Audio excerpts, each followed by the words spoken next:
Okay, welcome to the Rebellious Noise Pro Wrestling channel. I'm Scott and I'm joined by Rob. How you doing, Rob? What's good, man? All good here, man. And I'm excited to talk about a PLE that has got one incredible card so far. So what we're going to do, we're going to break down every single one of the matches that have been announced so far. Quite a few of them already, which is a bit of a change for WWE.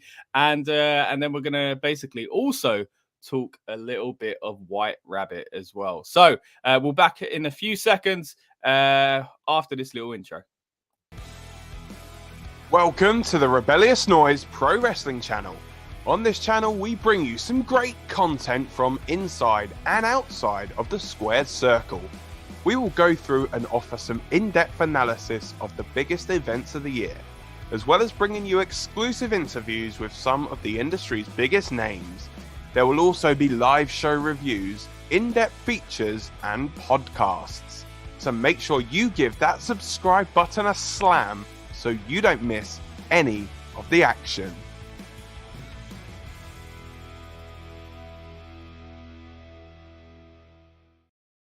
All right, so as we just mentioned, we are here to talk about Extreme Rules. Now, at the moment, we're living in today, we're living in the present, but a little reminder there, because it feels weird that we're talking about current wrestling again, Rob.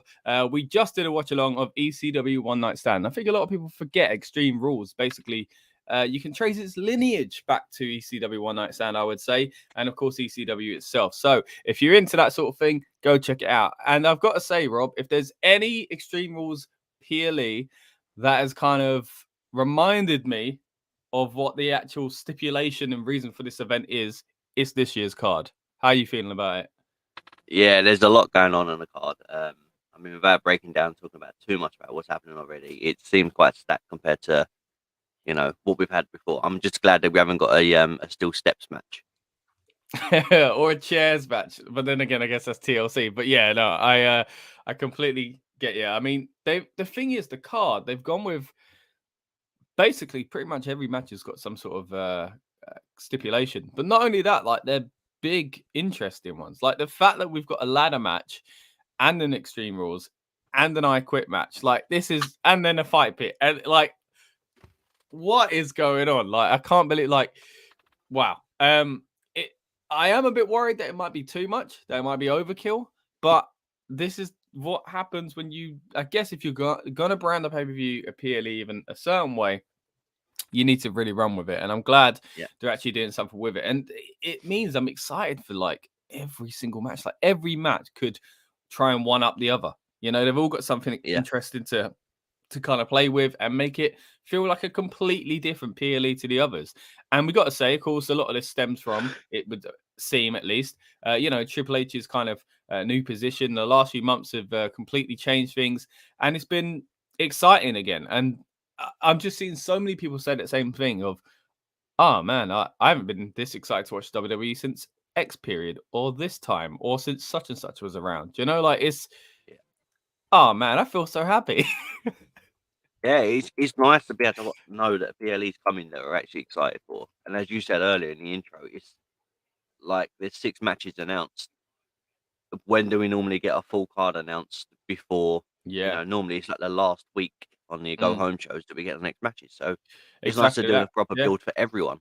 There's still a chance that things will get added on, of course. And if that is the case, as always, we'll be back for our build-up show, which we basically do on the night of the PLE. If you haven't been around these parts before, what we do is we do our predictions and preview episode. Then we do a build-up on the night where we cover kind of any kind of changes to the card, but also just kind of get ourselves and hopefully you lot in the mood for the PLE as well. That brings us up to around the kickoff show, and then we watch the show, and of course come back for a recap and review after it as well. So stick with us throughout this week and the coming days for sure, because there's a lot more content coming up here on the Rebellious Noise Pro Wrestling channel. But enough of that, Rob. Let's actually talk about the PLE and what we're actually here for. So as you can see, it's just myself and Rob today. We haven't got Dan and Lucas, sadly, but Lucas has sent in his predictions, and Dan has even sent in some videos, so we're going to react to those. I don't know what he said or anything like that, and we'll do that as we go along as well. So the first match we're going to get into here is Liv Morgan versus Ronda Rousey. Now, of course, big match here. Huge rivalry been going on between these two for quite a while now.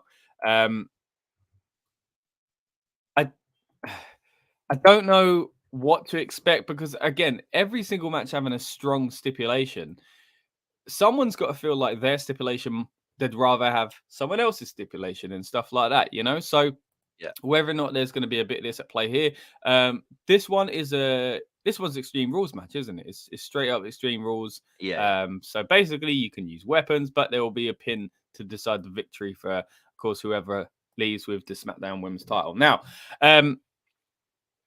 I'm interested to see what they do. They've really kind of tweaked Liv's kind of character and kind of vision at the moment. Like as soon as she knew it was Extreme Rules, Liv starts getting extreme.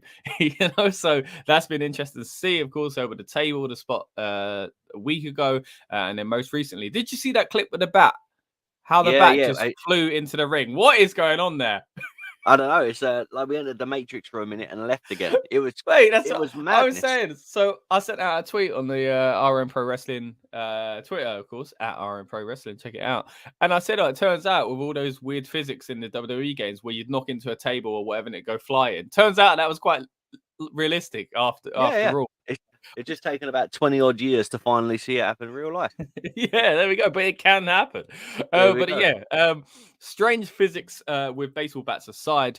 I'm looking forward to this match, man. I think it'll be an interesting kind of way to kind of use Ronda Rousey because obviously you've mentioned before, you know, her matches can be quite formulaic and, you know, I don't really have a problem with Ronda. I do think there's kind of more they could do with her, but I think this is one of those examples where we could see a new side of Ronda.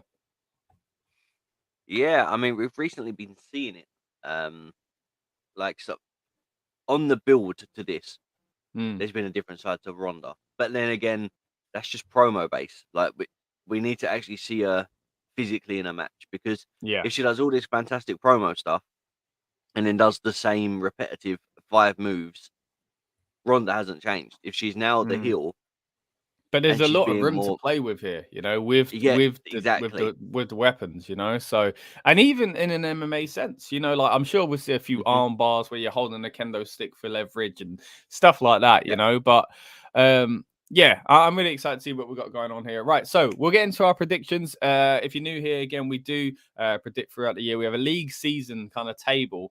And last year, Rob won. I see her reaching. Don't worry, mate. I can reach too. I was literally getting a drink. All right. I was dehydrating.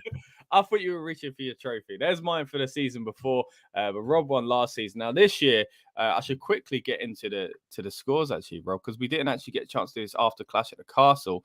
And I'll be honest, mate, it's not looking pretty for me and you. So Dan's gone up 26, Lucas on 24. Me and you are doing on 21. What's going on, mate?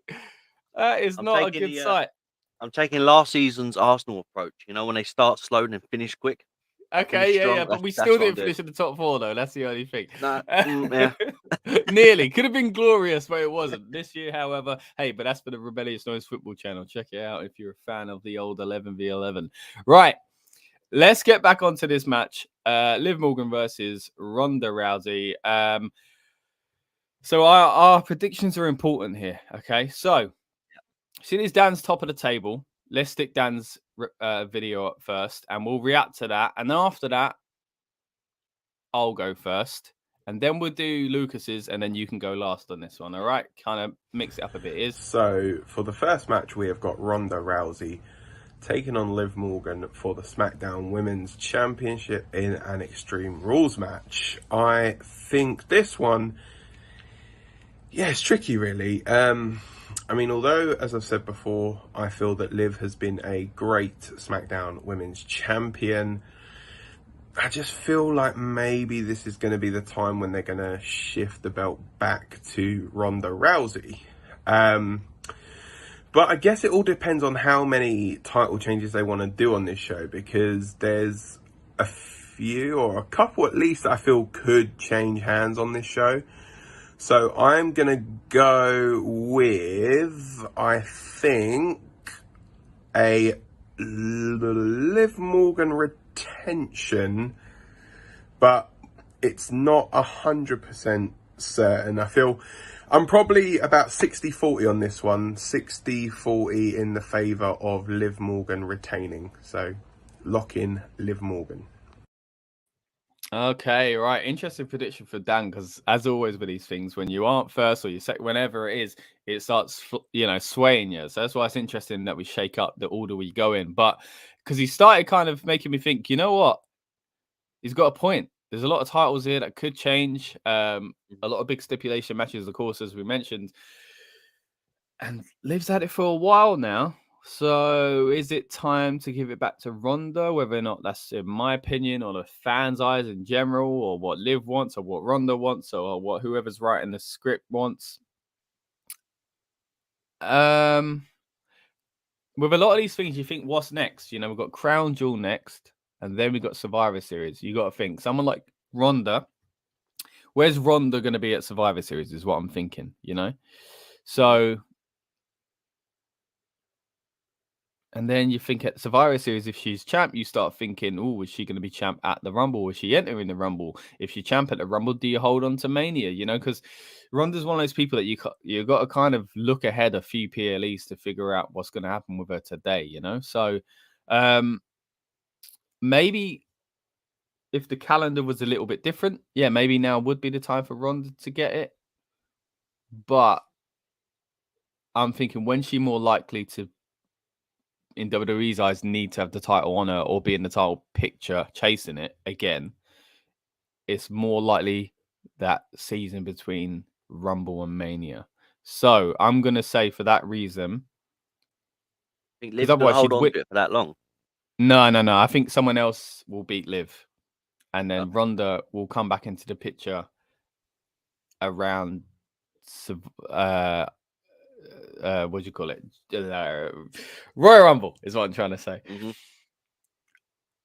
But who beats Liv? That's the thing. And like I say, Ronda's now a heel. Kind of makes sense. So we'd have to start a new feud. That person would have to potentially lose to Liv at Crown Jewel, beat Liv at Survivor Series, to then lose or challenge someone, or be challenged by someone different up until Rumble. And whether or not that is Ronda or Ronda is held off till Mania. Yeah. Because there's so many variables with Ronda. I could be completely wrong and Ronda wins it, but I'm going to go with Liv Morgan as well. What about you? We're going Lucas. Oh, sorry, Lucas. Oh, look at you, mate. I was thinking, probably on top of things. Lucas has gone for Ronda Rousey. Ronda Rousey. Yeah. So obviously, originally we were supposed to do this the day before, and I sent over all my stuff over. And now you did, didn't you? Yeah. More. Yeah. Now I'm looking at the card more, and there's more discussion. I know and I don't know, but I still think Ronda's gonna win. Okay. So did you go for Ronda? So, I'll be fair then. Yeah, like you said, you sent yours in already, but as soon as you're on the show now, as a thank you for showing up, I'll let you kind of be flexible with your ones because, all right, that's fair. But yeah, I just don't see if they're doing this stuff for Extreme Rules. Obviously, the build's great. I reckon we'll either get Ronda wins, and then you instantly get a matchup for Crown Jewel, which would be Liv going again for the title. And I just think that makes sense for Crown Jewel because they've got women on it. As opposed to not. And Liv being a babyface that doesn't quite get it back, kind of can see that as well. It then builds, and then she can go off to lead. Maybe she could be the leader for the women's survivor. Yeah. Oh, I can see that as well. Yeah. So that's why I'm thinking like Ronda needs to win, and other stuff to happen. Yeah, I think I can see that. All right, so you're going with Ronda Rousey. Lucas has gone Ronda Rousey, and it looks like I never thought I'd say that. Me and Dan have gone for Liv Morgan. I'd be silly not to mention the fact that I recently got to have a nice chat with Liv Morgan as well. So if you fancy checking that out, please do. It's on this channel right here. She talks about winning the title and the support she got from her peers and her fans, going solo, of course, breaking away from the Riot Squad and stuff like that, but also not winning big with the Riot Squad. I really wanted to kind of get into, I guess, the way I felt, and I think a lot of people felt that she should have been tag champ at least. But she has an interesting answer as to why she's okay with that. And as you can see from the image right there, she actually gets quite emotional in the interview as well. So definitely a good one to check out. Lovely talk to Liv. Saw her quite a bit over the Clash weekend and saw how she interacts with fans and kind of and media and stuff like that. Absolute diamond of a woman. So yeah, really, really nice to see all her success. And if it comes to an end at this PLE, she's had a good run. And if it doesn't, hey, she'll continue to have a good run. So that's quite nice there. Right, so let's move on then. We'll get into the next match that we're going to talk about right here, and that is another big one that's kind of talking about feuds that get kind of stretched out. Of course, this was a match at Clash at the Castle and was supposed to be at SummerSlam, of course. We've got Matt Riddle, I should say these days, and Seth freaking Rollins. Now, big one. Breaking news, actually. Daniel Cormier has just been announced as the special guest referee in this fight pit match. There's a lot to kind of take in with just that right there. I'm sure he's going to get added to the graphic there. Of course, MMA legend, former UFC heavyweight and light heavyweight champion. Going to be very interesting seeing how this works. I've seen images of him before holding up a Seth Rollins t-shirt, where they play into that. So yeah, it's going to be good. I'm excited that the fight pit's back. It's just different. It's interesting. It reminds me of Lion's Den as well, and anything that reminds me of Strange Attitude Era stuff is always going to be a bit of a win. But this is a great example of Triple H's NXT basically becoming kind of WWE now, So interesting to see this match type back. And yeah, when you've got so many different match types on this, and you think Extreme Rules, Donnybrook's probably going to be the same sort of thing. A ladder match, ladders are interesting, but it's quite similar as well in the sense that it's just limited to. I'm sure you can pick up other weapons if you want in the ladder match, is what I'm saying. But this is, fight pit's completely different to all the others on this card. So that's going to be really interesting to see. So with this one, I think what we'll do this time, we'll start with Lucas's prediction. So let me quickly find that. Lucas has gone for Matt Riddle. And then let's go with Dan on this one here. All right, so next up we have the fight pit match between Matt Riddle and Seth freaking Rollins. Now, this match obviously plays into the wheelhouse of Matt Riddle, having obviously appeared in the first one back in NXT. I mean, the thing is, how long is this feud? How long can you really have this feud go on for? I mean, I think Rollins obviously getting the victory at Clash at the Castle. I feel if Riddle gets the victory here, then that, I think, he'll take him to 1-1. I'm not entirely sure, to be honest, exactly what the score is between the two. But I feel as though if Riddle does win this one, then it will go to a third match, which, yeah, I wouldn't be too opposed to. But, yeah, I do feel as though this is more Riddle's wheelhouse. So my pick for this one is a Matt Riddle victory. Okay, right. So Matt Riddle there for Dan. So that's 2 for Matt Riddle. I'll go next. Yeah, I think Riddle's got a win after the match at Clash. Not going in his favor. I think at this point it would be silly, especially when you had the stipulation to it, for Matt Riddle not to win. The only way away from that is if there is some sort of kind of scandal, with the referee getting involved, special guest referee, and Riddle kind of laughing over him and saying, "I beat you at your own game," and all this kind of stuff. That would be interesting if this wasn't the second match in the series, So I think it makes the most sense for Riddle to win this one. What about you? Yeah, I think it should be a clean sweep of people saying Riddle. Purely because, as Dan rightly said, if it's going to then make it one apiece, there's a final finish. And I think with Triple H now in charge, when you have a final finish like that's a bigger thing. So like that's the case when it goes to something like Hell in a Cell, or like there's a bigger finish. There's a big ending for it. But this case, it would be Crown Jewel. Yeah, and it's not. And I'm not opposed to having a Hell in a Cell match at Crown Jewel. Oh yeah, I could actually, yeah. Do you know what I mean? Like you say, Crown Jewel is always put together, as much as we said in the past few years, really interesting, I think, covering that event because it's become a real kind of PLE in its own right. It used to feel like glorified house show, not anymore. And because of where Like it is, they play into the whole kind of boxing vibe, you know, like they like headline this guy, and I can see them doing that with Riddle and the Rollins for sure. Yeah, I was gonna say it's like a lower. I don't know. I won't say a lower version, but like it's like another Mania kind. Do you know what I mean? They make it have that. Well, it's feel to it. like Clash felt a bit like that, you know. It was like the Yeah. WrestleMania in Wales. It's what they kind of, you know. Everyone was saying like fan wise, it felt like a WrestleMania the way they presented it, you know. Not so much. Yeah. I think the card was fantastic for Clash, and I think the and again check out all our Clash coverage on this channel. But the card was amazing. The matches were amazing themselves.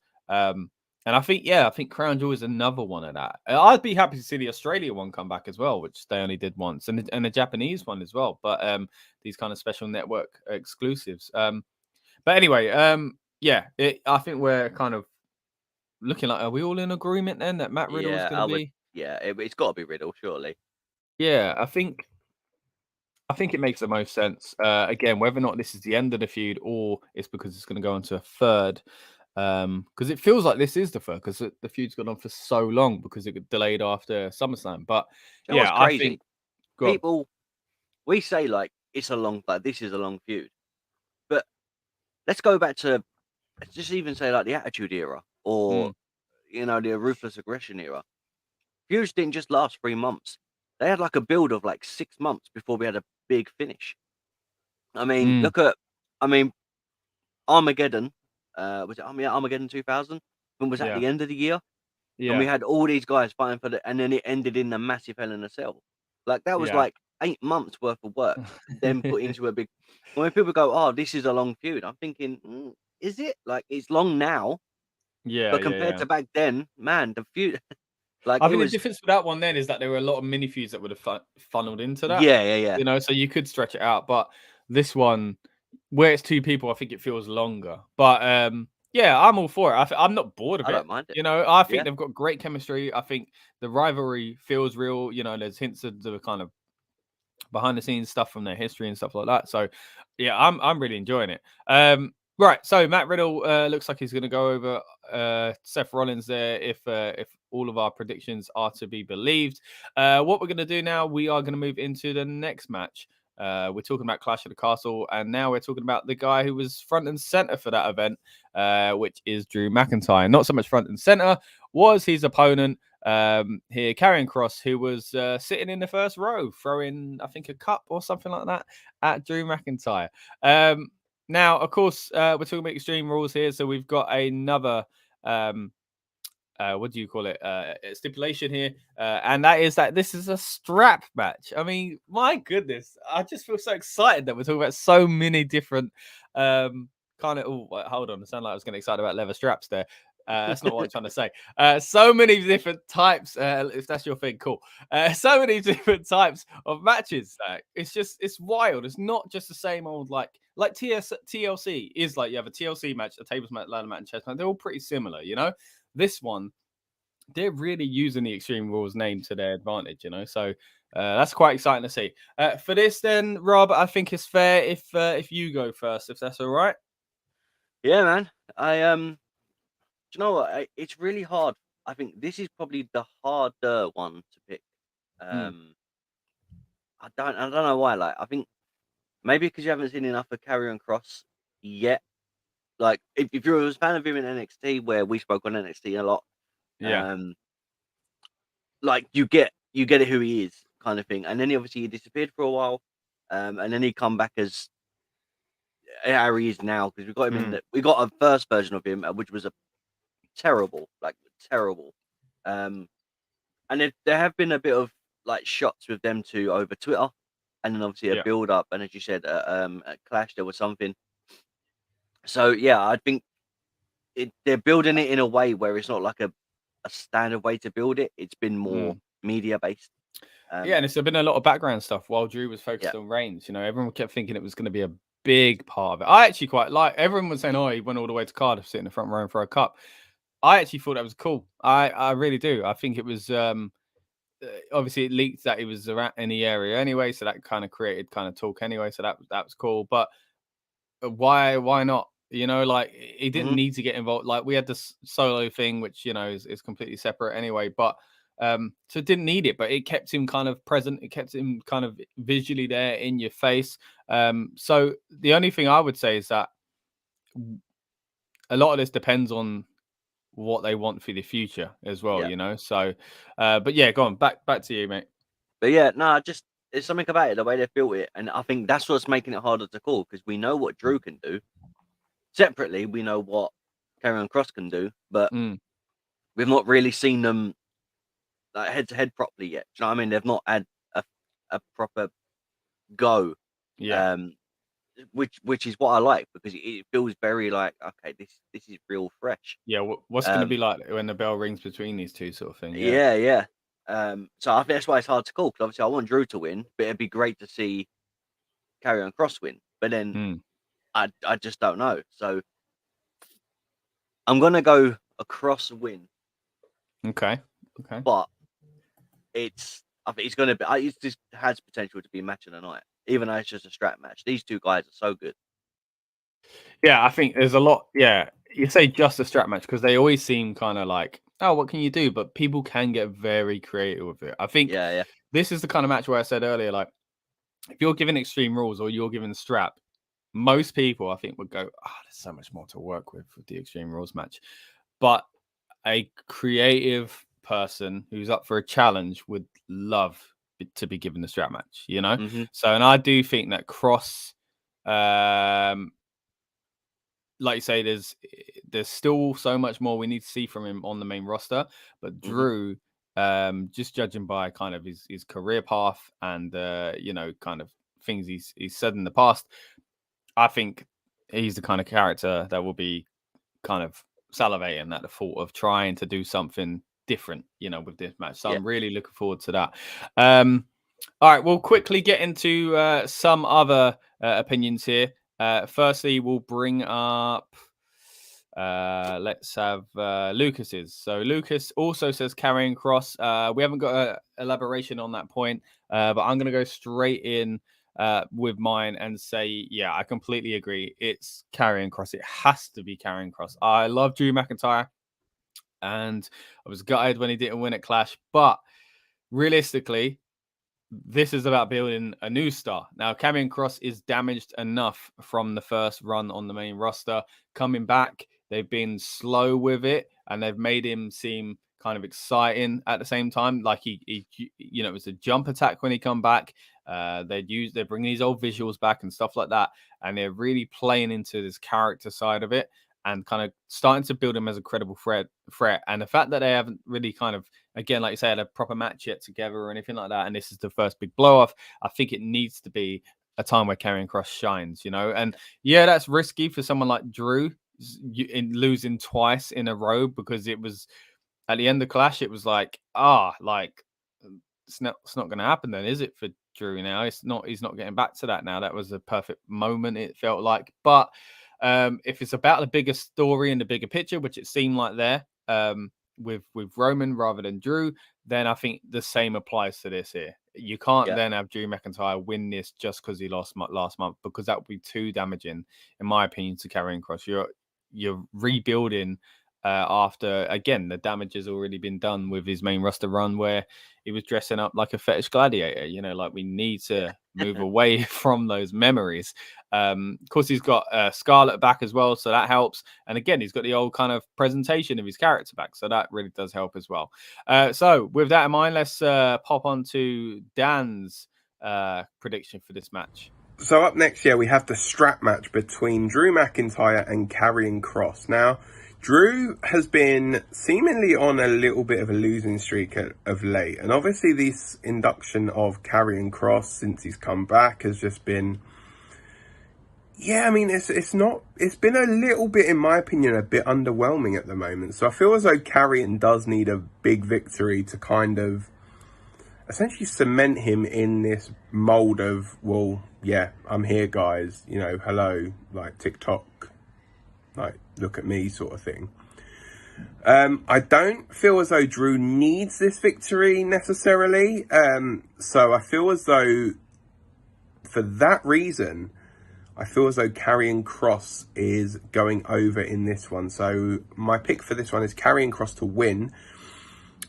I'm thinking maybe Drew may go away a little bit. And, you know, this could well be where we see Bray Wyatt. Although I'm not going to lock that in as a bonus point. But I think the White Rabbit stuff could occur during this match or towards the end of this match. But yeah, no bonus point on that one. Oh, okay. Bray Wyatt talk coming in already. As I mentioned at the start of the show, me and Rob will kind of give our thoughts on the White Rabbit. And is it Bray Wyatt? And if so, what's going to happen? Will it be Extreme Rules? We'll talk about that towards the end of the show. But a little bit of a mention it there from Dan, because again, we don't know where it could happen. And I think that's a good point, actually. But he's not locking in the bonus point. Clearly trying to keep a hold of his top position on the leaderboard, which I completely understand is doing quite well. Right.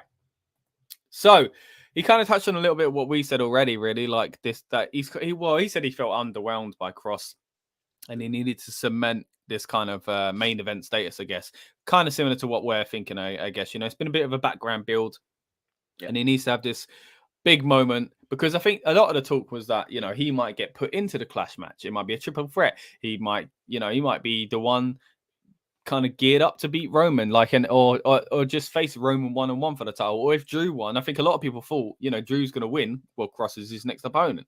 It seemed like that might have been what they were setting up, a background feud ready-made so that when Drew's the champ, Roman can go away and this is there. That's what I think a lot of people thought was going to happen. So if you are preparing Kross for that main event picture, as it seems like they are, he needs to win a bloody match. So yeah, it needs to happen. So I think we're all in agreement there. Karrion Kross probably should win, and judging by the way things have been going lately, probably will win. Again, I would be silly, really, not to mention a chat with a great Drew McIntyre that we had on this channel as well. We talked about the story behind the match. It was nearly his breakout moment. We talked about it just now, but of course his up and down career. And I'm not going to say which match it is, but there was a match years ago that I really thought Drew McIntyre was going to kind of build off of, because he had an incredible performance. And I wanted to know, because I hardly ever I've never seen anyone ask him about it. So I decided to do that, and he gives me a very interesting answer. So he looked really shocked when you asked him as well, by the way. Yeah, he just didn't expect that. Yeah, exactly. That's what I wanted, man. That's what I wanted. So yeah, check that out if you haven't already. And again, loads more Clash at the Castle coverage, including coming up very soon on the main channel. Of course, this is the Rebellious Noise Pro Wrestling channel, but we are kind of branched off from the main Rebellious Noise channel, where we cover kind of a wide variety of things originally, and now I have separate channels. But the main channel is now going to be used for kind of behind the scenes and things like that, and more kind of focused on ourselves doing things at events, if that makes sense. So we're going to give you a nice little kind of behind the scenes. That's going to be coming up soon, a little kind of vlog ski going on where I show you what it's like to go to one of these events as a member of the press and meet a lot of cool people along the way. So keep an eye out for that. Subscribe here to the Rebellious Noise Pro Wrestling channel, but also subscribe to the Rebellious Noise channel, REBNOISE, on all social media, and at RN Pro Wrestling for wrestling specific stuff. Right. What we're going to do now is we're going to move into another match here on the card of Extreme Rules. And that will be Bianca Bellaire versus Bayley. Now, this, Rob, is where I think it's going to get tough to predict. Right. How do we go with this one? Let's go this time. Let's go with a Lucas first. So Lucas went with Bayley. And then let's go with you. Yeah. Come on. Give it to me. Oh, steady. Back in that strap match. So, do you know what? Again, a part of me thinks it makes sense for Bayley to win, but on my mind thinks like, yes, I want her to win, because it's then Bianca becomes the chaser, and sometimes you can get stale as a babyface holding the championship unless you change things up. Yeah. And I'm not saying that Bianca Belaire is stale in any way. She's still on a really good run. But if she was to lose the title to Bayley and then become the chaser, she'd be in this position where she's then chasing again. And fans are excited about that because then she gets that moment again if she wins. Plus, if they're going to put 2 women's matches on Crown Jewel, I wouldn't mind having both of them being heels going in and the babyface is trying to then regain the championship. Yeah. Because if that happens, Crown Jewel would have a bigger pop, especially for Bianca. Be a bit soon though, isn't it, to lose the title, win it back? And we should say actually, this is the ladder match, by the way. Yeah. So I'm unsure, but do you know what I mean? Going in that way, building with Crown Jewel and stuff, it makes me think maybe that would happen. But I said that for Ronda and Liv, and I think I don't know. I think just because it's a ladder match, Bayley has more people around her. Like they have and they have a name now, don't they? Which is Damage Control. Damage Control. Yeah. Which I'm so glad they've got a name because at one point it was Bayley and Co. And yeah, a bit. yeah. But yeah, with her obviously as that Damage Control as a whole, they're going to be there. So I reckon they're going to get involved. So if they are, last time we see Bianca needing support, it was Becky. So would Becky come out and help? And is that enough for? Well, is she still quite injured, right? So that's what I mean. Like that's the last time we see her. Yeah. So, and I don't see that happening. Well, she's had, Bianca's been teaming with Alexa and Asuka. So yeah, maybe you could always get the backup sense from them. I mean, they've been a team not as solid as kind of put in the forefront of where a team with a name like Bayley and Co have now become Damage Control. But yeah, there is opportunity there to kind of get the save. Yeah. I think I froze. You're back. Don't worry. Yeah, I'm back. Yeah. So the thing is, though, saying that, last time we see Alexa, and we've got, not that I want to bring it in yet, but we've got this White Rabbit stuff going on. So what if Alexa was the cause of Bianca losing and Bayley obviously winning the championship, but it's all because of this Bray stuff? It's got to be mentioned. Like they can't just leave it because there was something there. Yeah, I think the Bray thing, and again, you're right, we'll get into this in a bit, but between the two of them, I would like to see something settled. If it all turns out, she's bringing him back to do dirty work or something like that, or, not like he'd be kind of secondary or anything, but you could do a way where you do that.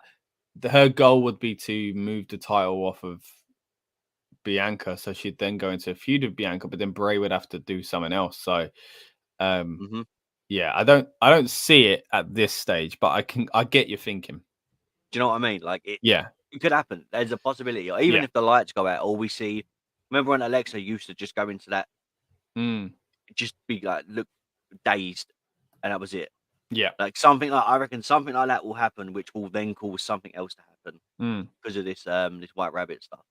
But I still think Bayley's gonna win. I don't know why. I just think it makes more sense for her to win at the moment. Yeah. Are you locking it in? Yeah, go on. All right, so Lucas and Rob go with Bayley. Right. I say I'm going to go me now, and then we'll give Dan's answers. I'm going to say Bayley as well. I think as much as I've enjoyed Bianca's champion, it's another champion that's had the title for a little while now, where it's, it wouldn't be the worst idea to move it on at this point. So to freshen things up, I think Bayley is money. She's a superstar. Not that Bianca isn't, but she's come back to go to the top of the pile. So we ain't bringing her back to play second fiddle here. She's come back to be champion at some point. So it's going to happen.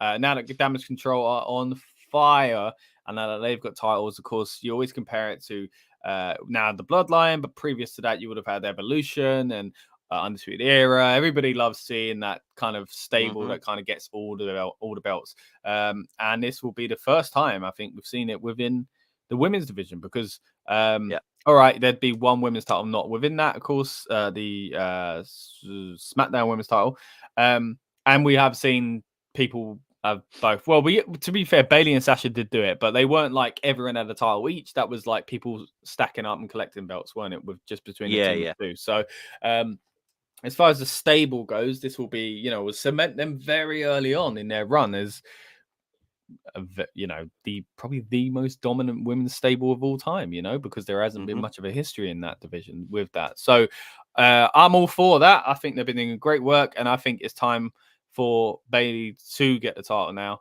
She had such an incredible pandemic era, as they say, and kind of never really got her rewards for that. She's come back on fire, and just really excited to see what she does. And I think, giving her the title makes the most sense. Like you say, Bianca as the chaser is always fun as well. So, but hey, as we always say on this channel, it's nice to see women's feuds that don't involve the title. So even if she went off and had a grudge feud with someone else, I'd be fine with that as well. But usually you've got to kind of get your rematch in at least, so to stretch it out.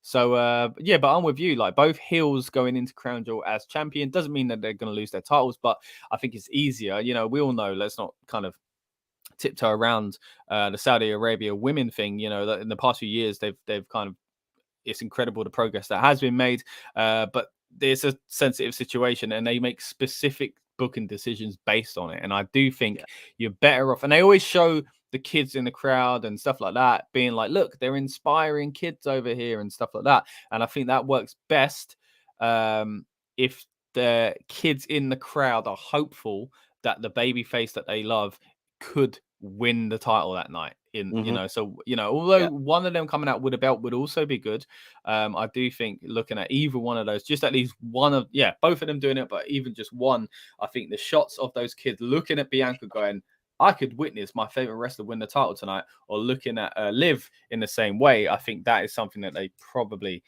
should go for at Crown Jewel. So just thinking for production PR sense, you know what I mean? So it kind of even fits that narrative as well. So for me, I could see that, and I think more likely this time round actually out of the two. So I think Bayley winning it just makes a lot of sense, and we'll see from there. Right, let's quickly get into Dan's response to this match as well. Okay, so the ladder match for the Raw Women's Championship between Bayley and Bianca Bellaire. So Damage controls Bayley against the EST of WWE. See, I'm really, really huge on Bianca Bellaire. I feel as though she's been a great champion. I feel as though, she has carried this women's division recently. But then Bayley coming back, sticking the tag titles on Io Sky and Dakota Kai. I feel as though I got to try and get in WWE's head. It's like, are they going to want another stable to hold like all the titles like they are at the moment with the Bloodline? Obviously with Roman being the Universal WWE, whatever they're calling it, champion, and the tag belts on the Usos. They did it as well in NXT with obviously Mandy Rose being women's champion and JC Jane and Gigi Dolan being the tag champs, although obviously they're not at the moment. So do I go with Bianca to retain, or do I go Bayley to win? I think, you know what? I've got a sneaky suspicion that Bayley's going to do this. I'm going to put my chips down and say Bayley is going to win this match and be the new Raw Women's Champion. Bayley. All right. Thanks once again to Dan for the video there. Now, interesting point that you raised there, actually. Toxic Attraction have done this, as we just said. Obviously, NXT is at a different level, especially these days. It was really kind of put across as developmental, but not to put down what they've done there. Now, they've been incredible, but Oh man, imagine them versus Damage Control. Oh, now I'm fantasy booking. Right. That'd be Anyway, let's stay away from that for now. But yeah, good points raised by Dan there as well. Quickly, just to mention again, this is where I really start appreciating what WWE do for us at these media days, because we've managed to talk to a lot of people on this card. Of course, recently speaking to Bianca Bellaire as well. Check out our interview on this channel where we talk about her working with Triple H again. We've already kind of touched on that here. That of course he's back in power, and we definitely feel that presence at the moment. Well, back in power in kind of running a kind of show and a division, I guess you could say. Now instead of NXT, it's the main roster, and of course, and of course, also the importance of representation as well. So great little chat there with Bianca. Again, lovely to kind of get some time with her recently as well. So check that out on this channel now. So Dan's also gone for Bayley there. So clean sweep on the last 2 matches, Rob. No, the last 3 matches. We've all gone for the exact same person, as far as I can recall. Winning the matches. So it looks like not much room there to move and make kind of way up the table for me and you. But hey, maybe we're going to have to throw in a bonus point here and there to try and attack that aggressively. Right.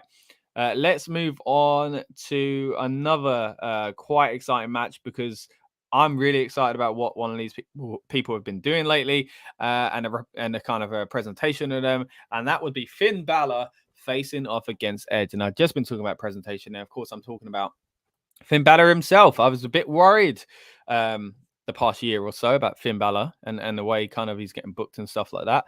And oh mate, now I'm just getting into a whole kind of cycle of just promoting stuff. But it does fit in with what I'm about to say. I did talk to Finn Balor about being a heel and the future of the Demon and the original plans for his NXT return. Okay, not as linked to what we're talking about here, but of course his character, and very interesting, telling me how much he loves being a heel. It does kind of actually mix into that, to be fair, but I'll let you check out the video to see how. But yeah, really excited to see what Finn's doing lately. Going up against Edge, always happy to see Edge.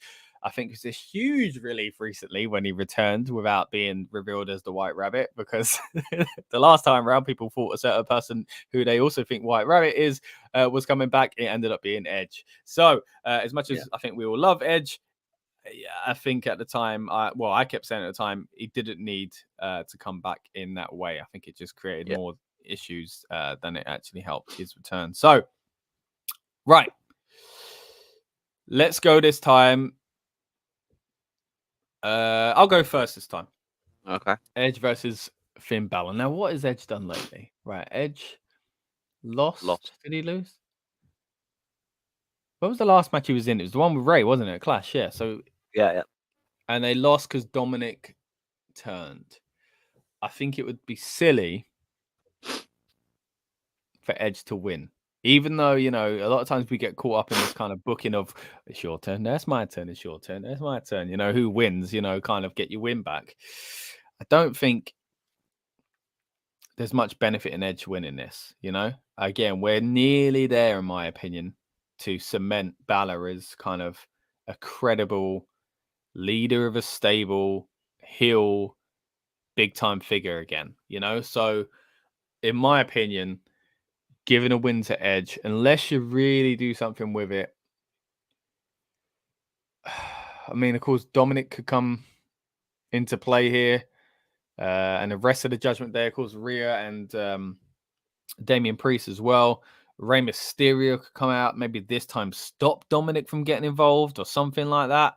Now, this one's an I Quit match, isn't it? Yeah, this one's an I Quit match. So that kind of, that changes things as well. So who's saying I quit? Babyface Edge saying I quit. I don't know, actually. Don't know if they'll do that. Whereas the heel could always be the coward saying I quit. Do you know what I mean? It's easier to book that. Mm-hmm. You know what? No. This is what they're gonna do. And I'm not bonus pointing it. Right? You're chicken. They're gonna be threatening Ray. And they're gonna be holding Edge. And Edge is gonna have the mic to his face by Balor as he's watching Ray about to be kind of, I don't know, a chair stamped into his throat or thrown off of a stage or something like that. And the only way to stop it is to say I quit. And Edge is going to say I quit. and then they're going to do it anyway. Anyway, yeah, if they do that, that'd be amazing. That'd be such a yeah, and then they laugh like they have recently with that becoming a meme and all that as well.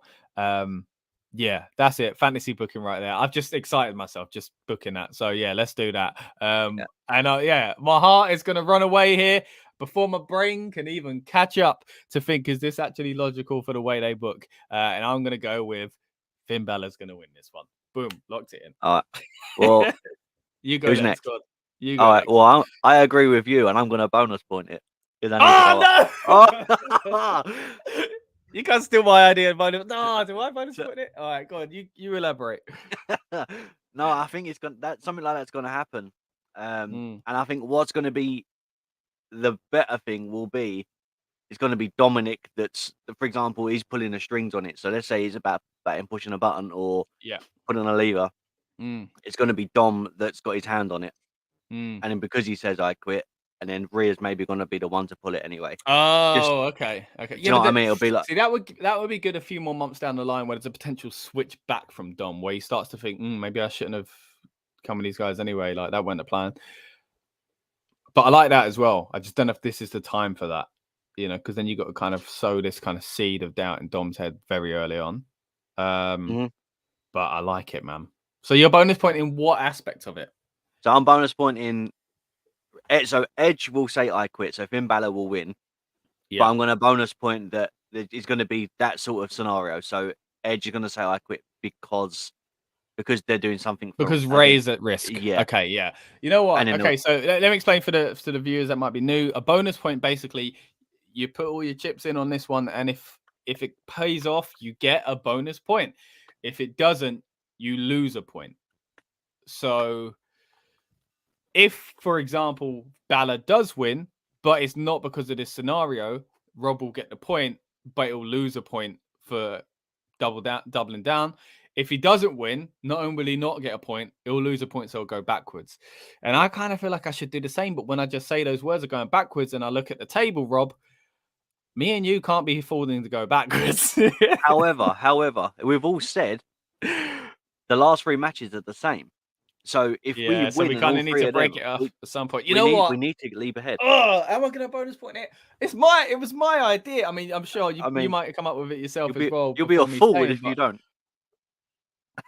Mate, seeing as I'm competing with you, the worst that can happen is that me and you stay the same at the moment. Exactly. It's about getting Champions League football at this stage. It ain't about winning the title. And let's face it, if it's Dan or Lucas that are above us, right? Yeah. Between me and you, not that Dan's going to see this and we're live, but it'd be nice to see Lucas win the title next. If he's not us, it would be. That would mean Dan would come second 3 years in a row, which would be funny as well. But sorry, Dan. Nah, he's clearly doing well. He doesn't need our luck or bullets here. Right. Yeah, that's great, man. I'm bonus point lit as well. Oh man. All right, so let me put that down. So me and you are going Finn with the bonus point. Right, now let's see what the other two say, where we're going to completely be like, oh wait, they had good ideas. All right, so we've got Lucas went for Edge. Okay, so already changes it up there. And now let's play Dan's video as well. And anyone watching live on demand, let us know what you think is going to happen at Extreme Rules as well. And of course, join us for the build-up for more exciting debate about the event. But here's Dan's So we have another first time ever match. Finn Balor versus Edge, I Quit match. So, obviously, I think Edge, as we always say this, Edge doesn't necessarily need victories. Edge is a big enough star as he is. Finn Balor has got the Judgment Day in his corner. Obviously, Edge will have Rey Mysterio in his, most likely to assist where he needs to. But I feel as though the numbers game for Judgment Day with Finn is going to be what wins the day this time around. Also, obviously, the heavy rumours that Triple H is very high on Finn Balor and sees very big things for Finn. So for those reasons, I am going for Finn Balor to defeat Edge in the I Quit match. Okay, so the same answer there from Dan as far as who's going to win it, but no kind of further elaboration on the specifics and mechanics behind how he's going to get Edge to say those words. Right. Now we're going to move on to the next match, which of course is the Donnybrook match. And with that, after this as well, stick around because we're going to be talking all things White Rabbit. So here we go. We've got the Brawling Brutes versus Imperium. And just getting those words out of my mouth, Rob, feels good to say. I'm excited about this one. Now, I've been very impressed with the presentation of both teams lately. I think from the Brawling Brutes, a team that all of us, we got to admit, looked at and went, it could be good, but I'm not sure. I'm scared. You know what I mean? It's been great. Pete Dunne has kind of recently turned more into Pete Dunne again rather than Butch. And I'm gonna have to do it again, Rob. Here we go. We're gonna have to do a quick little cheap plug where Bitch was telling us recently about his name change and using more of his Pete Dunne character. Again, a little bit of a spoiler there. He basically said he's pretty much merging the two, and he does think they're quite similar. And I think that's true now. It wasn't true at the start. It's true now, and I'm very happy that is the case. Now, the match between the two of these, Sheamus and Gunther at Clash at the Castle, was very, very good. To see all of them together is going to be even better. And I think, of course, now it's there's 3 of them in Imperium again. It's not quite the 4 that we used to have, but we've moved away from just having 2, and they've got the name back and the presentation back. And again, like just the way both teams have been kind of presented at the moment, I'm very excited to see this. And I think they've done a good job, even the visual, leading up to Clash, where you had the 2 of them, the 2 leaders, I guess, of their factions, and everyone else fighting around them and stuff like that. And we've had just a kind of continuation of that since. Yeah, I'm really excited to see what they do here. Of course, a Donnybrook match. What is it? It's one of those matches where surely it's just going to be another variation of a no DQ, hardcore, Extreme Rules, street fight, whatever you want to call it. Whether or not it'll be Falls Count Anywhere, we don't know. Whether or not there's going to be a set or some sort of stage or backstage interaction. That's what I want to see from this one here. Because again, we've got an Extreme Rules match. So we've got kendo sticks and tables and chairs and stuff like that. I want this to go to the back. But then if it does that doesn't really fit Imperium's characters. Yeah. So not 100% sure it will, but I feel like this needs a bit of a gimmick or a prop, just to kind of add into this. They always do these random things going, it's a good old-fashioned blah blah blah match, and it's like that doesn't exist, but you've made it sound like it does. Donnybrook, is this one we've seen before? I feel like it might have been. Well, I haven't. I've had to Google the wording. So yeah, in North American Australian, a scene of uproar and disorder, and it says a heated argument. But further down, it's an Irish thing. So it was Donnybrook Fair, which was in Dublin, and it was like a term for brawl or riot. Yeah. So it was slang for that. So it seems like it's like not an all for all kind of thing, but it will be like, I think it's just going to be like a massive brawl, I reckon, between the 3 of them. I don't. What I'm envisioning is like what's that match in AEW where they do the same, where it's the 5-on-5 Stampede one. Yeah. Stampede. That's what I'm envisioning. Something like that. As far as presentation goes. So I'm excited for it. But I mean, again, have they ever used this wording for a match? They've done stuff, I think even with Sheamus, they've said, but that might have been an Irish bar fight, or how they get, a Chicago street fight, like I'm sure they've done something like this with Sheamus. I'm not sure if they've used the word Donnybrook before. But yeah, either way, I think this match is going to be really exciting because we've got mate, if there was no weapons involved, the brutality would be off the charts. I mean, they were brutal in their match. Exactly. Putting the other 4 people in the match and the Donnybrook aspect, even though we don't fully understand what it's going to be just yet, we can only kind of assume. This is going to be wild, man. So, right, with this one, let's work backwards this time. We're going to go straight in with Dan's answers for this one. Then we'll do Lucas, and then we'll figure out myself and yourself after this one. Right, here we go with Dan's prediction. And in a good old-fashioned Donnybrook match, it is the Brawling Brutes of Sheamus, Butch and Ridge Holland taking on Imperium of Intercontinental Champion Gunther, Ludwig Kaiser, and Giovanni Vinci.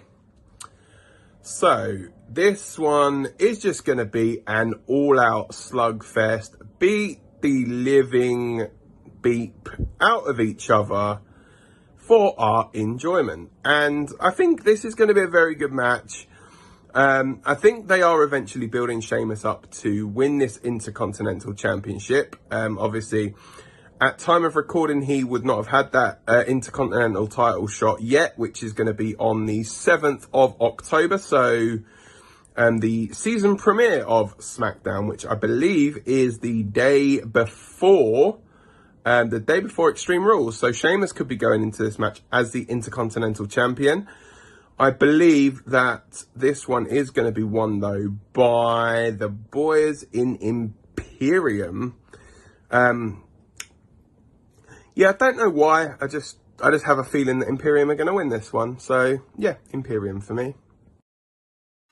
Oh, interesting point there by Dan, as he just raised. I forgot about that. At the time of recording, of course, yeah, Sheamus is scheduled to face Gunther for the IC title on Friday night. Now, I personally hate that. I don't like that. The kind of thing behind that, unless it just plays into why Sheamus is so angry and, you know, he nearly won the title and they stop him and stuff like that. But you got a theory on this, have you, Rob? This is just a ploy. This literally all this is just a way to build up the match. Yeah, that's what literally it. He better not win the title going into the match. He's not going to win it. Yeah. I don't even think. I think the match will start. Yeah, I don't think. Imperium That's what and I mean. the Brutes will be one side, and it will just literally go into chaos.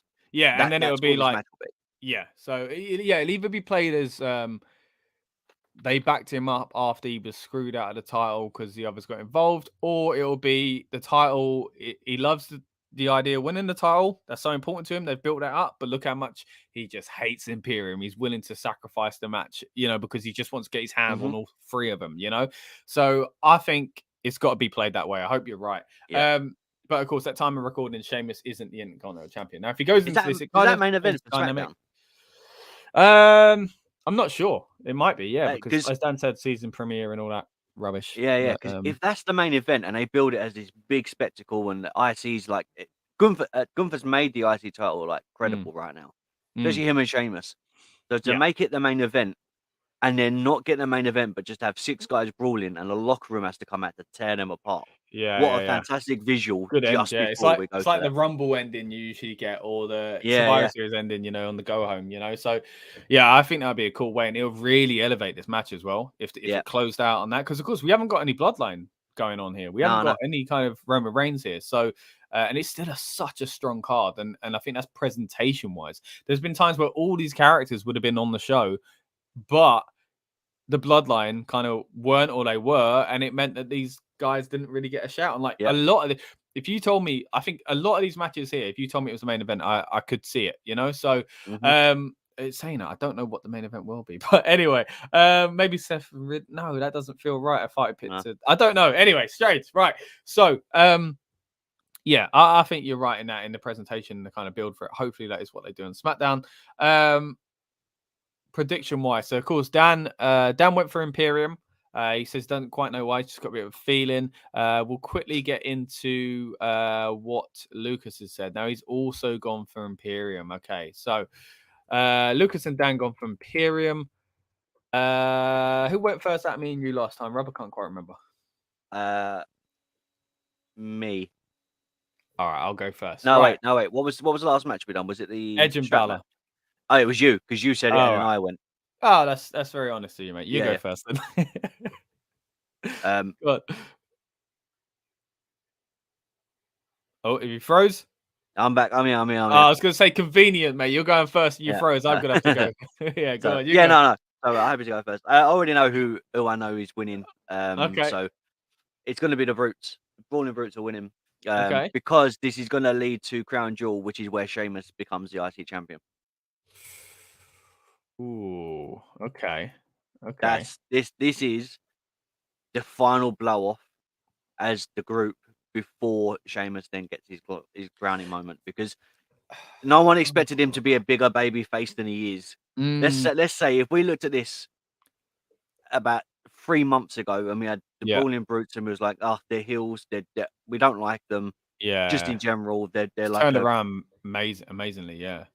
Just literally by having the Imperium there, and it's a big thing for them. And then we get Sheamus again versus Gunther. He's going to want to bring that IC title back to him and Imperium. So we're gonna get like a run of this stuff, which I am absolutely on board. Why do you feel like the Brutes need to win in order for that to happen? Because surely you could say the Imperium win, and then you get the big payoff when the representation of the team in Sheamus wins for the first time as well. So if Imperium win, then that's 2 to, let's say, overall Imperium. Because Gunther won, Imperium won. Okay. As their run of a whole. So why would they then go again? Where if the Brutes win, Imperium Gunther has to prove a point because he's kind of won a piece then for the group. Right. You know what I mean? Gunther won and then Imperium won. So to blow off on Crown Jewel and having Sheamus win there is like a big moment for him. He deserves it. They've put all the work and effort in to have a build up, and then it builds on from there. So I think it's going to lead on to Crown Jewel, and this is where Sheamus gets his moment. But for that, the Brutes have to win. See, I'm quite torn on the whole Sheamus Intercontinental title thing because I want him to win it. I want him to get every piece of the puzzle and have won all these things in WWE. But I wanted it at Clash. Now, is that selfish because I wanted to be there? Of course. But also because it just felt, it's the right place. He's from this side of the world. Of course, not the UK. He's from Ireland. But, he still feels like a hometown guy for us. Do you know what I mean? So, in a sense, he wrestled over here, throughout his early career and stuff like that. He's always felt like one of us where, we're obviously culturally quite similar, though we do have differences in UK and Ireland. We are quite similar. So he's always felt like one of our guys as well. And I really wanted it to be at Clash. Now, you could say that what Clash did, though, was pay a key. Like, I feel like that should have been the end. This feud should have happened. That should have been the end. But if Clash didn't happen the way it did, we wouldn't have this red hot feud the way we do. We wouldn't have the babyface Sheamus that we do. So it was kind of like, if any crowd was going to cheer him and turn him into a babyface, it was us over here. Do you know what I mean? So this side of the world, where it would have been in Dublin itself, or where it would have been in Cardiff, London, Manchester, Birmingham, wherever, we would have kind of rooted behind him. And that kind of feeds back into the TV audience, and it's easy to switch someone at certain places. Do you know what I mean? If you want to turn CM Punk, you do it in Chicago, like it's that kind of situation. So, so you could argue that although he didn't win it at Clash, this is what my hang up is him not winning at Clash. I think I'd always go, oh, it should have been then. Same as Drew, I always feel like if he wins it again, I'm going to go, but you missed the crown and, the icing on the cake and stuff like that. But hey, if this just does enough to set him off onto that trajectory to be like, when he finally gets it, the whole world's going to be behind him, not just us lot, then maybe it's okay, So I do see that coming, actually. I do think Sheamus probably will win it, and I think I will be very happy when he does. I think I just got to let go of my hang-ups of not being there live in person for it. But unless anyone wants to fly us to Saudi, but yeah, let us know. But on top of that, this match, though, and does that affect it? I think part of me would go the other way, where I think Imperium wins and Sheamus would have to do a whole kind of, now without the distractions of the other four, it's me and you again, but that kind of, if you do play that, it's hard not to basically be like, your guys get involved, my guys weren't good enough to stop it, and your guys are annoying me, but I've got guys, but they should have been able to nullify it, but they didn't. Like, he kind of puts down the Brawling Brutes if he kind of goes on that way. But I guess they could book it in a way where you kind of skip over that. So, oh man, I'm actually quite torn on this one. So let's recap. Dan and Lucas went Imperium. You've gone Brawling Brutes. I'm gonna go. Oh, now this is where I think I need to vote strategically, because I'm far away from the other two. I'm with you, and although I could be with you losing a bonus as well. Yeah, I need to kind of catch up with them if I do lose a point and try and separate from you. But if it goes the other way, we both get the bonus, and then you go ahead of me, or we don't. Oh, okay. I think See, this is where I'm torn. You know, I would, even if there weren't predictions on the line, points on the line, I'd still be torn. So I think I might as well go with that strategic kind of play on it and go opposite to you. I think, man, I think I'm gonna have to go. No, I don't feel that though. I don't feel it. Imperium to win, but can I see it? Them losing twice. Well, not them, but like you say, like they're a representation of them. Why did they get another match? I guess, yeah, because Sheamus says, look, now it's just me and you, crown jewel, let's go. Or does it go the other way? Imperium win. Sorry, Brawling Brutes win. And he goes, no, I want more. I want the title this time. Because I guess he would have maybe been screwed out of the title on SmackDown, so he would get a rematch anyway. So maybe you could do it that way. Obviously, I don't want to help you, but this is my thinking, right? So at the moment, Imperium as a collective, he retained, right? So he's already they already have a win over the Brutes. So if the Brutes win, that's one apiece. Yeah, it doesn't always go that way. Yeah, but I just think Gunther wouldn't allow that because they've had a match, and let's say Imperium lose, Gunther isn't going to allow that to be. Oh well, we've beaten you. Oh, so he wants to prove. Yeah, he's going to prove it 1-on-1. I think Gunther will make the challenge 1-on-1. Let's see who the better guy, better. Yeah, because that kind of fits in with his character, doesn't it? And that's how Sheamus will win. That I just can't see it being because if Imperium win, because the other Brawling Brutes. The other side is Sheamus comes out SmackDown beaten, battered, his body's thing, he's got a black eye because I could see that, you know, kind of like how he did after Clash, but we've already done that, you know. So and goes, I'll go again, you know what I mean? Like so maybe it is more likely the Brute he does it and he goes now. But then why would but then he as Imperium leader could say he could be the one going, my team cost me here. Next time it's just me and you, and suckers himself into a title match. Yeah. Which would be probably crown jewel. So, mate, I'm too torn that I've got to go strategic with it, and I'm saying Imperium. I've got. You're gonna kick yourself if it. I know, but I'm torn anyway. So I could see myself going either way anyway. So I might as well play the game, you know, as Triple H would say. Right, those are the matches now. Robbie, it's time to talk about something that's got the wrestling world abuzz lately. Of course, the White Rabbit. Now, I'm loving it. Right? What'd you say? Who? I'm excited. Saying who? It could be Big E. Have you seen him lately? He's looking nice and strong again. He's sponsored by advertising for Wendy's. Did you see that? In his dungarees. What a great look. Nice to see him picking people up again. Yeah, of course, exactly that. Suddenly fancied a burger, so it works. Right, now going back to who it's going to be, because I don't think it's going to be Big E, right? Firstly, I think we all know. We'll get into that in a moment. But let's just get out there. The kind of promos and stuff like that, the QR codes, the viral kind of side of it, incredible. So cool. The going deeper. Have you seen the most recent clue? One of them leads to The Simpsons. I mean, look at me. I just realized. Okay, but, you know, there's so much behind it. Shut up, man. I just think it's been great. I know a little section of the audience were annoyed that the first one led to SmackDown and we didn't get it on SmackDown. But if you really paid attention, it was like, follow me. We're going on a journey to SmackDown, to Raw, then to SmackDown, then to Raw. Like, that's what it was. So I wasn't expecting it to be revealed on SmackDown. But it's got to be Extreme Rules, right? I don't know, man. I mean, it's got to be. Do you know, a part of me wants the reveal, but another part of me is like, do you know what? I'm enjoying the QRs and the chasing and people. Yeah, but all it's doing at this stage is going, oh, it's definitely Bray. Like last time when we mentioned the one earlier on about Edge, and people thought that was Bray, and you could kind of, and quickly it was clearly Edge. You know, it's like the Savers, Jericho stuff. After a while, clearly Jericho. Yeah, and the same things happened here with Bray. And I think they'd shoot themselves in the foot if it's not Bray. We'll get to that in a moment.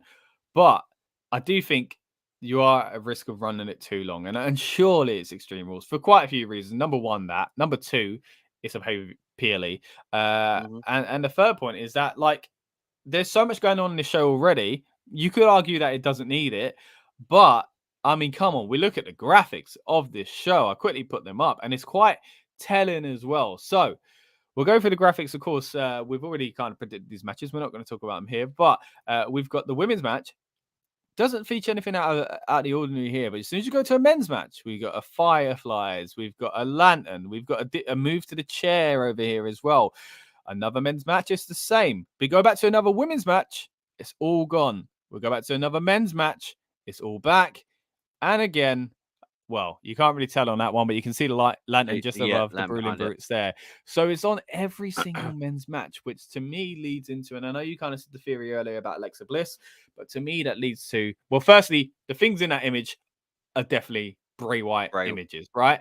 Now, what excites me is that with the exception of the Brawling Brutes and Imperium, other than to just make a statement and be back at maybe the end of the show because that's the main event or something like that, there's no reason for him to get involved. I could basically see him get involved in every single one of these matches, right? And that's what's exciting.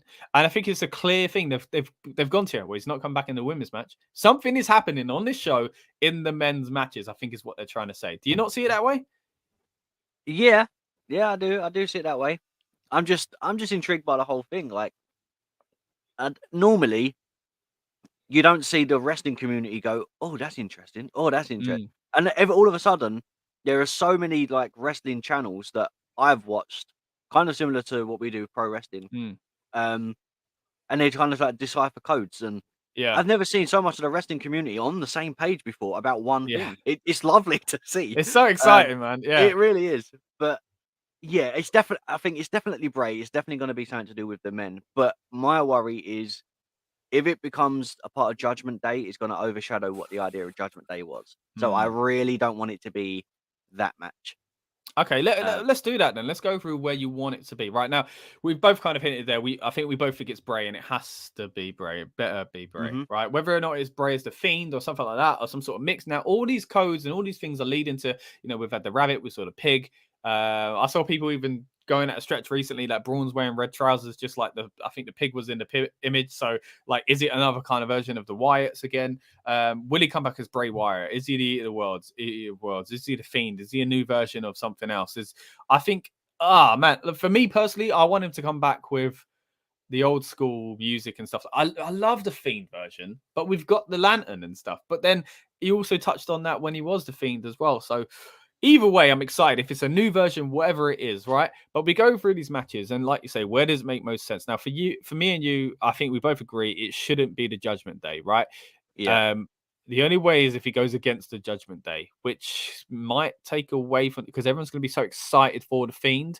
The excitement for the Judgment Day might get lost. You want them to be the cool bad guys, whereas they'll kind of be the kind of budget Fiend if they're facing the Fiend. It'll feel like, So, I mean, they could play it well, but I worry about that. So I'm with you, and it shouldn't be the other way where he's joining the Judgment Day. Although it kind of makes sense in some sense that they're all spooky characters.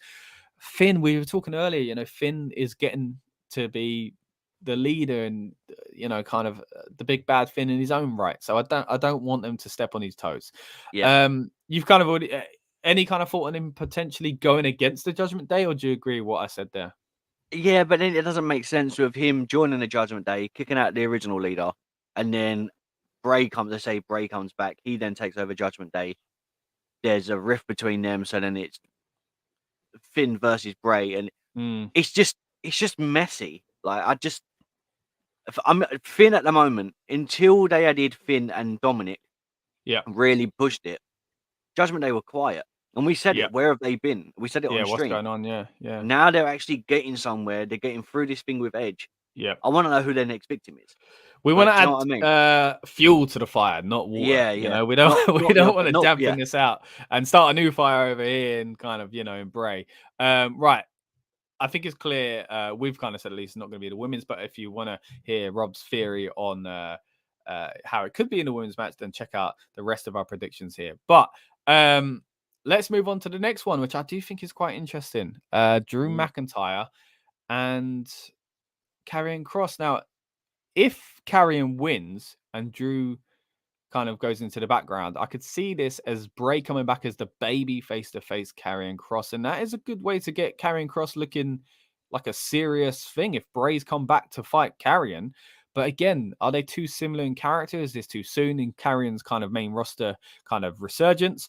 And then on the other side of it, if he goes after Drew, that gives Drew something to do. You know, like he didn't win the title. He's got to do something after this. And being the heel, the babyface against the mega heel Bray, if he does come back as a heel, that'll be exciting. But I think it's a danger for Drew's character to have the cool heel against him at the moment. So what are you thinking with that one?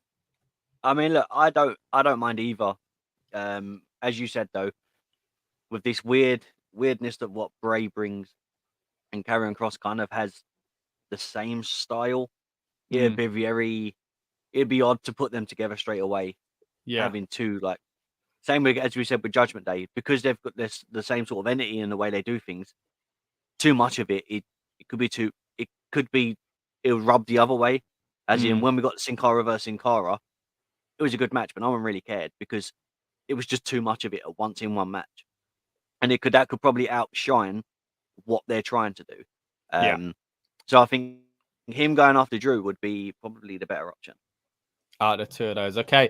And then the last match that we could see in theory really is Matt Riddle versus Seth Rollins. Now, to me, with a fight pit with a special guest referee, there's too much going on here for that. And what is the image going to be him showing up in the middle of a fight pit dressed like the Fiend? It doesn't quite fit either side of those things. We've seen this Seth Rollins thing before. I do think Riddle could work because although I said, you know, it's a danger that a big bad heel that is super cool going against Drew could be damaging.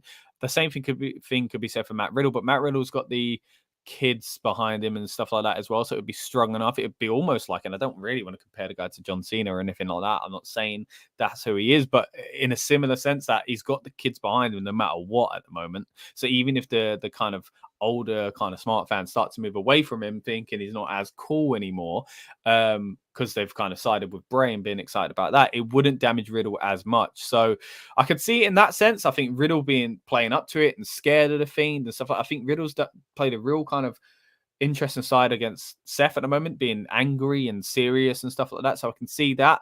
But for me, this doesn't fit with where I want Bray to go. What about you? Yeah, it's weird, isn't it? It's really weird the way they've set it up. I mean, Bray's last appearance was WrestleMania, right? I have no idea. What? Oh, wait, the Jack in the Box. Was it that one? Yeah. It was when Alexa. That one. Was it really? When Alexa cost him, yeah. I'm sure that's what it was. But yeah, because he went away and then he got released. Yeah, because then Alexa went into the thing with Randy Orton and it was like, yeah, it's going to come back. Something's going to happen. Or did he come? I don't know. Bray Wyatt's last match, WrestleMania 37, he was pinned by Randy Orton in a one-on-one. So, bearing in mind... Could go after Matt Riddle. Is that what you're saying? Yeah, bearing in mind, obviously, that. And obviously, as I said, Alexa cost that match. And I'm not saying it's going to happen with the women. However, what if something happened to Alexa in that match? And all of a sudden... She gets kidnapped. Like, the lights go out, she's gone. Yeah, Alexa's just gone. And then... And then Matt Riddle's gone. Imagine they do that through the night. People he doesn't like, just gone. Gone. But, and then they all shove in the middle of the ring and he's there with them. Just a tea party. But yeah. Yeah, they're all trapped in a room with the characters from the Firefly Funhouse. I'll be down for that. Okay. Now we're getting wild into fantasy booking. Now, I've gone through those matches and already I'm starting to think, I don't know where he fits in then. I've gone from thinking I could show up at any of those matches, but I'm not sure which one I prefer, man. What about you? If it's going to be anything, then I feel like it's going to be something that pushes both guys. If Karrion Kross let's say Karrion Kross gets the victory against Drew, having Bray come back and then starting that feud, having Bray win, then it really kind of relinquishes everything that they've done for Karrion Kross at this point. So if it's a no-win situation. If Kross wins, it looks bad on Bray. If Bray wins, it looks bad on Kross. It needs to be someone that's established enough that can take a loss. Yeah, good point. And it doesn't affect. So I don't think it's going to be Kross. Seth would be a prime person because he can take a loss at any point and still bounce back. Drew would be another one. You know what? I'm starting to think Edge then, because Edge maybe Edge. And Edge I think would really. I think he'd be excited to work with Bray as well.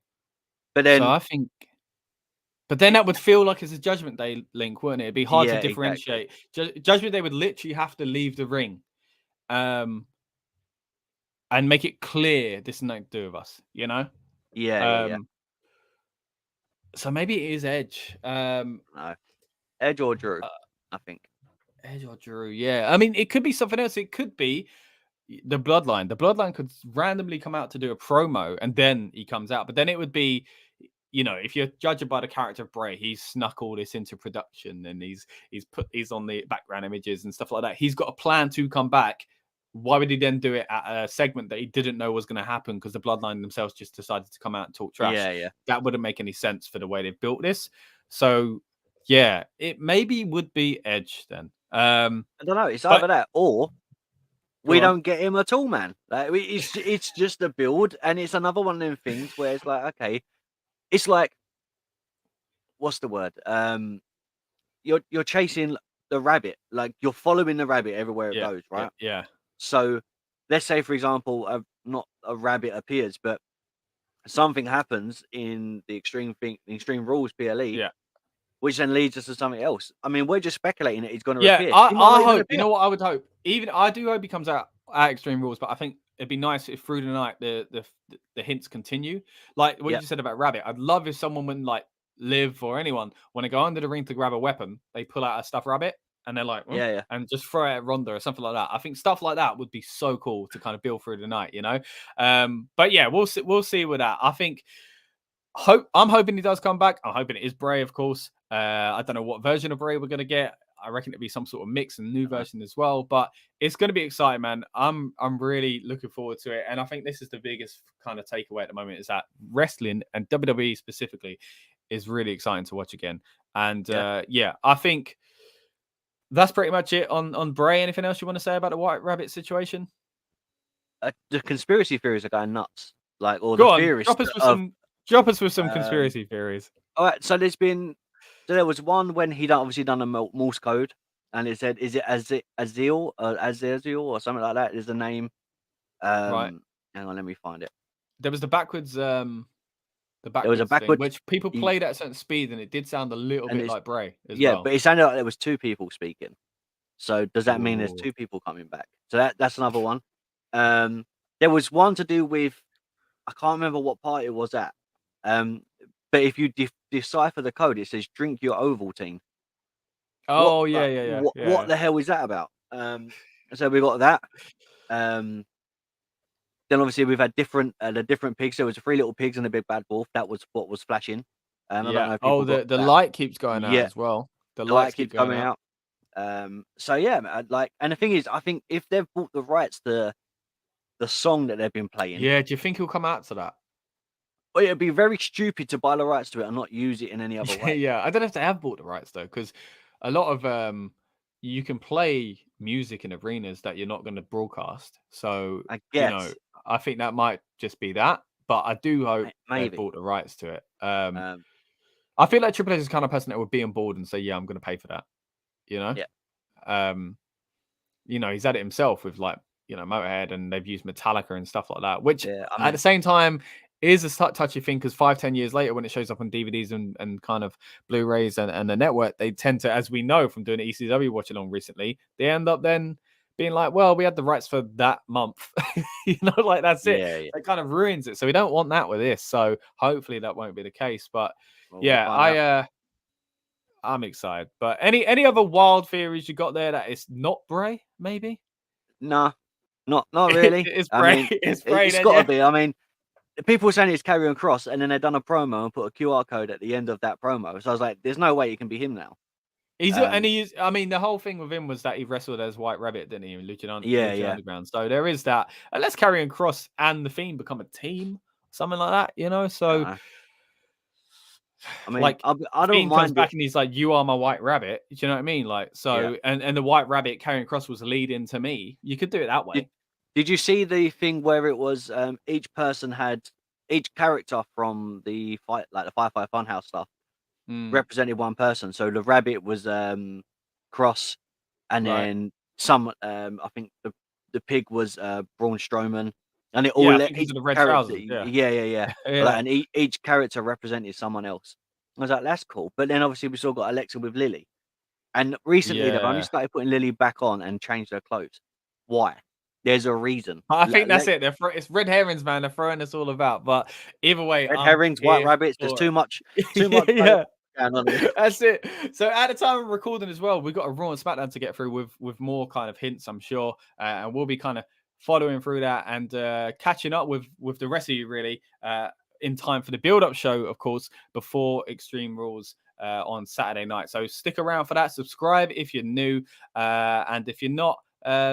Subscribe still. Hey, stick around still. We want you to check out more of our content, of course.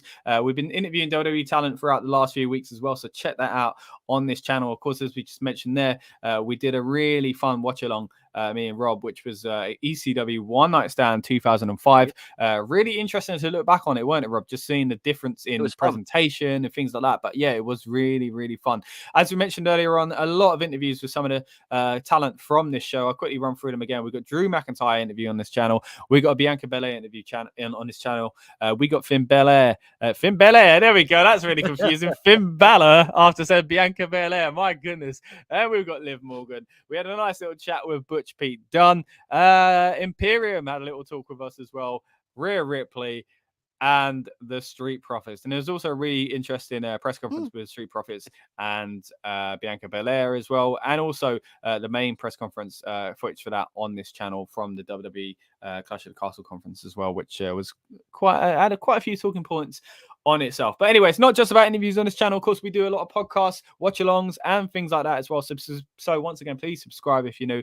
Meet us back here on Saturday night because we will be breaking down the card once more with any kind of changes to the card, anything that's been added. Now, me and Rob, Lucas and Dan, our predictions are locked in, so we can't change them, but it'll be interesting to see whether or not the Go Home Raw and SmackDown would have influenced us if we had a chance to see them before we did the predictions. However, again, at time of recording, we haven't. We'll let you know if there's any kind of update in the White Rabbit situation, if it's looking more likely to be Brave, if it's looking more likely that he's actually going to show up at Extreme Rules. But I think as things currently stand, that's the way it looks like it's going to go. A quick kind of reminder as well of the PLE predictions table. We've got Dan at the top on 26, Lucas on 24, myself and Rob on 21, trying to catch up. It's going to be an interesting way to try and separate ourselves from the pack here. But again, shout out to Dan and Lucas who couldn't join us today, but thank you for sending in their contributions to the show anyway. With that being said, Rob, anything else you want to say before we get out of here? No, man, I'm good. Brilliant. Right. In that case, thank you all for watching. Once again, please subscribe. You know how this works on YouTube. We ask you a million times and just hope you press subscribe just the once at least. And we really do appreciate all the support we've been getting here. The channel's been growing. All the Rebellious Noise channels are steadily growing as well. And we really do appreciate that. So if you're into football, check out our football channel. If you're into food, check out our food channel. If you want to see more of us kind of in behind the scenes stuff, check out the main Rebellious Noise channel as well. But I've been Scott. This one over here has been Rob. And we'll see you for more Extreme Rules coverage very, very soon. See you later. Welcome to the Rebellious Noise Pro Wrestling channel. On this channel, we bring you some great content from inside and outside of the squared circle. We will go through and offer some in-depth analysis of the biggest events of the year, as well as bringing you exclusive interviews with some of the industry's biggest names. There will also be live show reviews, in-depth features, and podcasts. So make sure you give that subscribe button a slam so you don't miss any of the action.